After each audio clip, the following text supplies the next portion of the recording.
ciidankan oo ku gaashaaman hubka tiknikada oo ka soo goostay maamulka Puntland ayaa lagu soo dhaweeyay taliska ciidanka Soomaaliland ay ku leeyihiin deegaanka Gooja Cad ee gobolka Sool waxaana ciidanka soo dhaweeyay qaybo kamid ah saraakiisha ciidamada militariga Soomaaliland maamulka gobolka Sool uu horkacayo barasaabka gobolka Sool Cabdi Khayr Dirir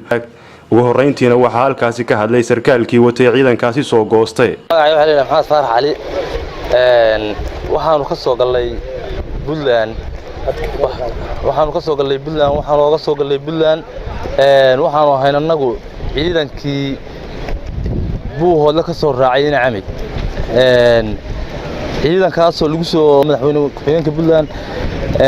ciidankaas oo u socday oo uu ku soo baxay xabad baa socota xabadaas oo isbedeshay oo noqotay in ay noqoto Puntland garoweyn la difaaco ciidamadaasi waxay ka tirsanaayeen ciidankii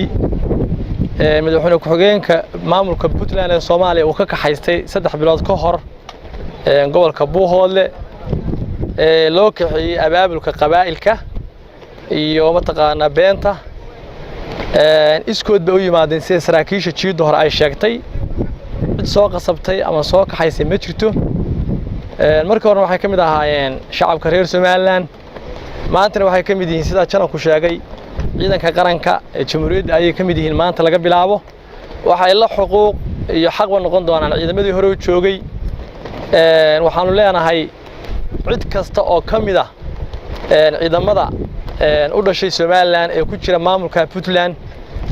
diyaar waxa la leeyahay in sida kuwa loo soo dhaweeyo waxa diyaar leedinku yahay inaad kamid noqotaan ciidankiina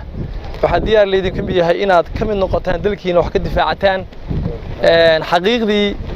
waxa ka tirsan tihiin ciidamada maanta ku sugan gobolka Sool ee Soomaaliland ugu dambeyntiina taliyaha aaga bari ee ciidamada Soomaaliland sareeye guud Cali Barre Xuseen ayaa halkaasi ka hadlay waxaan taliska ciidanka Gooja Cad ku soo dhaweynaynaa ciidan ka soo baxay maamul goboleedka Puntland ee Soomaaliya dhalinyaradaas oo ah kuwii markii hore la marar habaabiyay oo laga kaxaystay gobolka Sool iyo deegaamadiisa oo Soomaaliland dareen ah ka baxdina ku soo guryo noqday guryahoodii ay xaq u lahaayeen fahmayna meesha ay joogaan ee ay ku nool yihiin inanay iyagu lahayn